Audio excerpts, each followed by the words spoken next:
it accounts for the weird hymn we sang, right? There are not very many hymns in our hymnal about the glories of science. And science is a wonderful thing. God gave us a brain to think about it. And science isn't everything. Now, this is a kind of a discovery to some people, but it's okay. So the key here, and the reason that I chose this story, when you listen to that story, right? Jesus is on the beach and the disciples are in the boat and they get this giant net full of fish and they haul them out and they lay all these fish out on the beach and they always get 153. Not, a whole lot of fish or more than 100. They get 153. The point of the story is supposed to be this is Jesus' third appearance after the resurrection, but we're always counting these fish. And it just makes you wonder if that number itself is significant in some way. That's what we're going to talk about. Now, this is actually only the first sermon of 2 in this series because this subject is huge. But the idea is to come to appreciate that people, ordinary people, but especially folks who were like writing things, like writing down the Jesus stories 2,000 years ago, had a very different conception of number than we do. That's the goal today, is to have some appreciation that there's more than one way to view number. That's where we're going. See, we have a certain intellectual inheritance after the Enlightenment, and we kind of think of knowledge as this cumulative pile of, we're sitting up at the top of all the things that have ever been known.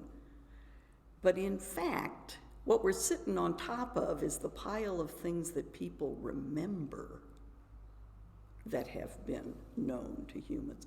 And more we're discovering that things have rolled off that pile over the years and have been forgotten. Things that people used to know that they don't any longer. And I'll give you a simple example. Stonehenge was built somewhere between 4,500 and 5,000 years ago. At the time it was built, people could tell you how they got those stones up there. We don't know that anymore. They got a gazillion theories, but nobody really knows how they did that, and it's an impressive feat. So, we're going to today delve into a little corner of ways that people used to think about things related to number that they don't anymore. And eventually we're going to get back to 153. Eventually. Number for us, basically, is a tool. Children learn their numbers before they learn their letters, usually. They have, counting songs when they're tiny. And it's a means of counting. It's a tool for describing the natural world. And we tend to leave it kind of in that understanding.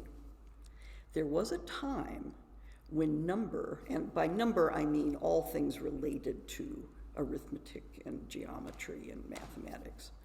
There was a time when number was a language. And it was used to convey meaning beyond the literal arithmetic value of the numbers involved. Writers would set their message to number the way composers set their message, their lyrics, to music.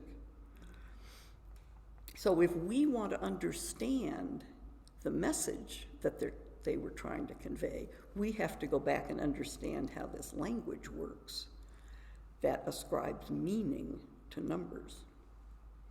One of the ways numbers were used is called gematria, Gematria, gematria. And it's a very simple process that you can do with any alphabet. It's been done with Hebrew, with Greek, with Sanskrit, and who knows what else. Basically, you write out the alphabet and the letters are ascribed values. And they usually are, 1 through 9 for the first digits, and then maybe the multiples of 10, and then maybe some of the multiples of hundreds, depending on how big your language is. And when you want to calculate the value of a word, it's a very simple code. You just look up the number that's the value of each of the letters, and you add them up. That's it.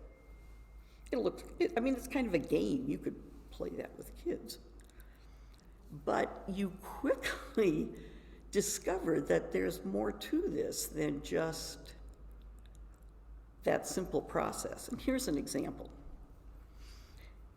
The number 7, the literal number 7, was referred to by the Greeks as the Virgin. Why? Because, as the Pythagoreans said, it neither generates nor is generated. And what they meant by that was that it's prime, right? It is not generated from smaller numbers. But it doesn't have any multiples in the first 10. The first multiple of 7 is 14, so it doesn't generate other numbers within the first 10. Okay, that's cool. So 7 was the Virgin. And among the Greek gods, the goddess Athena was notably a virgin. But here's the thing, her name, literally in Greek, Alpha, Theta, Eta, Nu, Alpha, when you add up the numbers, the value by gematria of her name is 77. I don't know why that should be, but it is. It is. And in that time, that was seen as, of course it is, 7 is her number. Yeah, but you got it by adding up the values of the letters. If her name had been Beyonce, you'd have gotten a different answer. I can't tell you why this turns out the way it does, only that everything is, for the Greeks, was woven together. The 7 that was virgin because it was prime is the number of the virgin goddess, whose name by gematria is 77, and it all makes sense to them because that's how they viewed numbers. Numbers were alive. They had meaning. The temples to Athena were constructed with dimensions that were multiples of 7. 7 was just built into everything having to do with this goddess. And we completely miss that extra level of meaning if we don't understand what their thinking was about how number works. So numerology of all sorts was actually commonly used in pre-Christian times. It was used in biblical times by the Gnostics, and it was most certainly used by the writers of the books that ended up in the Bible. Now, the institutional church, which started up in, probably about the 2nd century after Jesus, the institutional church was not at all fond of these kind of techniques. They associated it with paganism and labeled the whole thing as heresy and did a really good job of stamping out the writings about it and the teachings, so that most of what we know about how the people of that time used numbers came from the treatises that the church fathers wrote railing against it. They would describe it in great detail and say, and don't do this. But so we go into the detail and go, oh man, that's what they were doing. This is fascinating. I've really revised my own thinking about numerology in the past few years, because I used to look at this sacred geometry, sacred number stuff and go, please, I have a PhD in mathematics. This stuff is trivial. Missed the point completely. I was doing the standard Western, number is only a tool. There is nothing here for me. When I turned it around and said, it doesn't matter what I think, it matters that I try to understand what the writer 2,000 years ago was doing. What were they trying to say with this number? There's something associated with it. And the other thing that happened that just knocked my socks off came about when I encountered a British researcher named John Michell and his book, Dimensions of Paradise. About 5 years ago, I put this discovery in a sermon, and some people sort of went, whoa, okay, that's interesting. And some people went, what? Yeah, okay. So I figured we have a lot of people who weren't here 5 years ago. I thought I would haul it out again and give, whoa, here comes the door, crash. Give you a chance to experience this. It's really nothing short of amazing.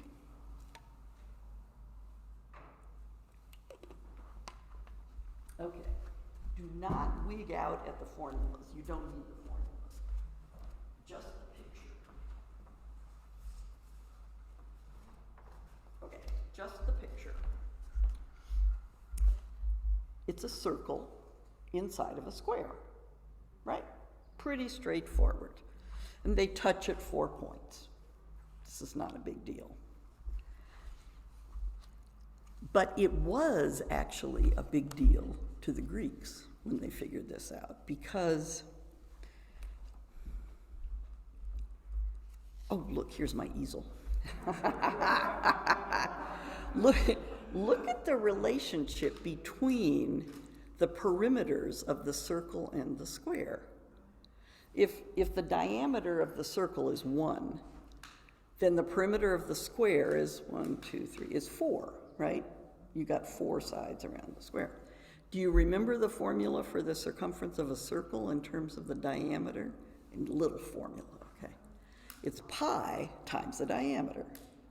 So the square is 4 times the diameter, and the circle is pi times the diameter, which makes sense. Pi is a little bit less than 4. You would expect that. That's all totally rational. But the Greeks went, what is this pi thing? We believe you can describe the entire world, everything you need to know. Thank you. I know, it is amazing. With whole numbers, that's enough. And rational numbers, fractions of whole numbers. What is this pi thing that is a non-repeating infinite decimal? It's an irrational number. And they had to completely change their perspective because there is no way to describe both of these figures without using pi. You can make the circle have a nice rational number around the outside, and then the square has pi, the formula has pi in it. So this figure, just by itself, fascinated ancient people. So I thought, okay, it goes back to the Greeks, and we'll see in a minute it shows up in other surprising places. But we can do something interesting with this. If you imagine that the square is a string instead of a fixed, thing like that, make it be flexible and turn it into a circle that's a little bit bigger than the circle you started with. Okay. Page 2. All we got is just 2 concentric circles. And it's pretty, I won't take you through how to figure out what the diameter of the big circle is. Okay, this is fine. Now, in the last picture, I've taken this inner circle and kind of slid it over to the left so it just touches. And then I put a third circle in the empty space. Okay? Just slide it over and stick a little circle in there. This is a high school geometry problem. You could set this up for Peppy students and you could tell them, go calculate how big that little circle is. Okay, not a problem. Here's the thing that I still don't understand how to absorb it. If this inner large circle, the one in the middle-sized circle, represents the Earth, then to an astonishing degree, it's like less than 0.03%, that little circle is the size of the moon. What? abstract geometry. This doesn't have anything to do with the solar system. Nonetheless, the numbers work. You put in the diameter of the Earth and the diameter of the Moon, and they are related, that they add up to the diameter of the circle that came from the square that just was tangent. What? What? The first time I read that, I literally jumped out of my reading chair. I'm like, but.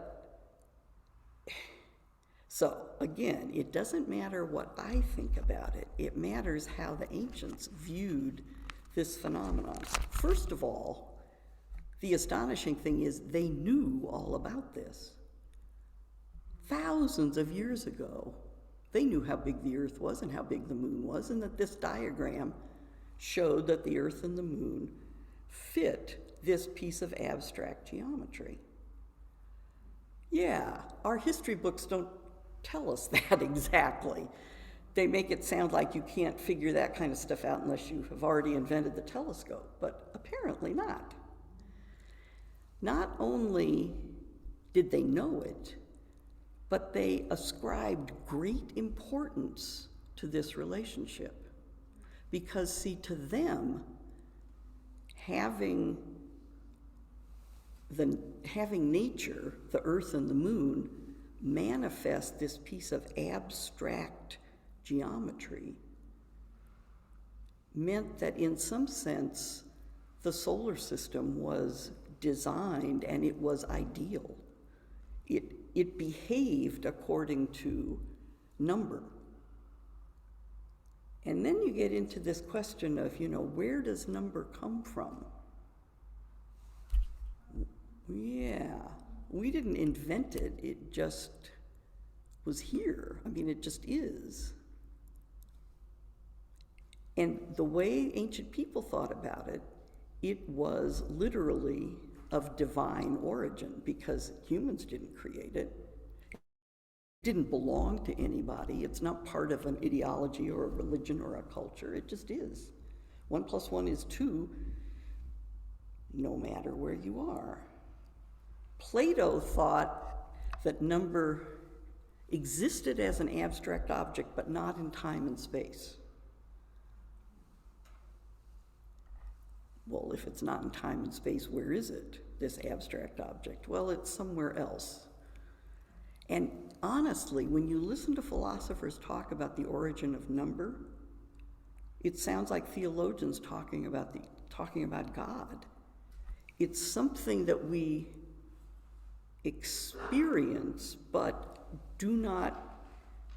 we don't control, and we don't know where it lives, so to speak. Number was understood to be ideal, divine. And the fact that the Earth and the Moon fit this diagram, to the ancients, that was like, but of course, God made all of it. This is divine, and it should fit, just the way Athena's value by gematria is a multiple of her number 7, because 7 is the virgin and she's a virgin. And on the face of it, those two don't have anything to do with each other. But in their minds, they did. And that's the way they thought about number. It had meaning. It was alive. And how we know that they put tremendous importance on this is that they left records of it. So, for example, the outer 2 rings of the stones at Stonehenge are in exactly the same proportion as those 2 concentric circles on the second page that come from the circle and the square. And if you read in Revelation about the holy city of Jerusalem that comes down out of the clouds, and the 4 square and the 12 gates and the furlongs and the miles and the cubits, and you get all the units and the same, so they're commensurate, it's exactly the same numbers and proportions as the circle and the square. Because to them, that captured divinity. It was holy. Wow. So, What about 153? Well, we're not going to answer that today. You have to come back for part 2. In 3 weeks. In 3 weeks. But what I want you to remember between now and then is this idea that number, our view of number, is not the only one. And thousands of years ago, they felt differently about it, and numbers had tremendous significance. So stay tuned, because 153 will surprise you. Aha! There we go. Thank you, Easel. Okay, we always have a little discussion sections after after the message, so this is now open for talk back if you have any comments